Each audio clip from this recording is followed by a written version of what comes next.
Okay, so thinking of core strength for children, to get strong in the middle, you have to be able to be flexible in the middle, and so that you can coordinate your pelvis with your ribs and keep control of your pelvis and have this core stability. So the first thing I would do with any sort of toning thing would be side bends. So you just lift up and reach over, or anything, think about lifting ribs out away from the pelvis, or think of the other side going up and over a barrel, something that gets a really good stretch through the side, and then go over to the other side, up and over. And that stretch doesn't want to be back, it wants to be slightly forward, rather than stretching this part of the body. It needs to be the side, or it could even take in a bit of the lats. So some side bends with lots of breathing, because it opens up, it gets space into the abdominals, and then some twists. So the same sort of thing, loosens and flexes up the middle. You turn the other way, and anything that has twisting where your hips stay still. So you could even do twisting if you just put down here, so that where you're kneeling, or sitting, because then it's easier to keep the hips still. So you're looking as far as you can behind you, as far as you can behind the other way, and still the same thing. You don't want to be all lifted, you want to be long through the side, so your ribs are down. So one way, and then the other, you can have a good hold. They could even be lying down, twisting. And then I definitely do some lunging. So lunging of all varieties to get length into the front of the hip. So these sort of lunges, or knee down, pelvic tilting lunges. So these sort get length, but it's more thigh. And then these sort where you tuck under and then halt your lunge with your hip flexor is way more of the hip round there, but all equally really important. So this, lengthening these two sets of muscles here is kind of key to core strength. So after doing, like a good 30 seconds at least hold, then I would do some hamstring stretching. So you do some of these, and you could incorporate twisting with it, or side bends with it. And once you've done a good hold of those, then you want to do some inner thigh stretching. So, back of the leg stretching, not inner thigh.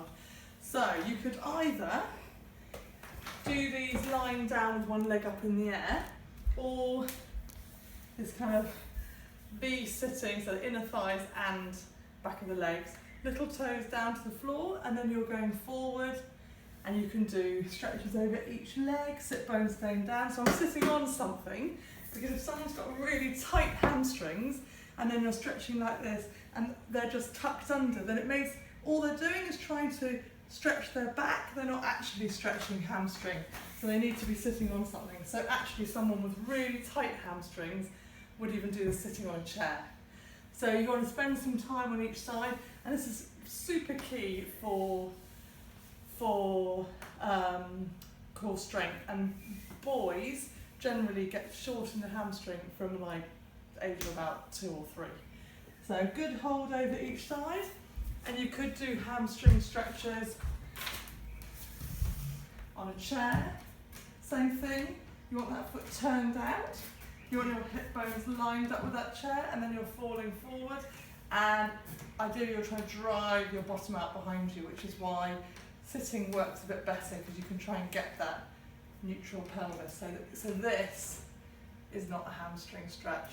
You need to have that length through the back of the leg. So a good hold on each leg to get length through the back, and the tighter hamstrings are, obviously the shorter they'll want to hold for, so you just need to make them endure it. What else? Oh yeah, and inner thighs. What was I thinking? Oh yeah, you can also do standing ones, of course. So with V feet or feet together. But again, you want no weight on your toes, so that your heels are driving into the floor, tailbone lifted, wide or all together, but you want to make that length. Otherwise it could just be no hamstring and all just a back bend. So the more tight the hamstrings are, the more it will just tend to be a back. Okay, and then you want to get into more of the middle, which middle incorporates kind of think of a pair of shorts going into like high knickers. So a bridge is really a good one for core strength. So these, like not yoga bridge where you're right up on your neck, but a Pilates bridge, you'd have everything lined up, heels to your hips. And then you're pushing through your heels and you lift your hips, and it doesn't really go away. It doesn't really matter how high your hips are, just that your ribs are down. So you've got a scoop and your bottom's really squeezed here. And then there's loads of variations you can do here, like alternate leg lifts, or leg goes up and then you're taking it up and down, or your knees squeeze in, so you can do arms can go up and down. So you can really vary what happens here, like a ball between your legs, between your knees, and you're squeezing, so it makes more bottom. Put a dog between your knees. And then you would do some inner abdominal exercises. So just move the hand. Go away. And you'd want something underneath your head, probably, so that you can get a neutral spine. And then you just want to move your legs without your tummy going up and down. So breath is quite good for keeping that out. And you could do the dead bug, which is both legs in the air, both arms in the air, and the opposite arm and leg go away from each other and in. And you're trying to keep the same back shape, you're trying to keep your tummy soft. And if it's all too difficult, then you do one leg in the air, and you can just do a leg lift with an arm back, or no arms. You're just monitoring your hips and the legs go up and down. But this sort of thing, moving your legs, keeping your back in position, will generally, if your tummy stays soft, use inner abdominals, which is super key, because then you can do more, then you can do things like a plank once you've got that down. So on your elbows or on your hands, half plank, or full on hands or full on elbows. And the same thing, you want space in your upper back, so ribs lifted, shoulders down, and then your hips are just dropping. And then you want that to feel like it comes from somewhere internal rather than external. But planks are good, and if planks are too difficult, then all fours are a similar sort of thing, and you can do Superman. So this is these are kind of working up to plank,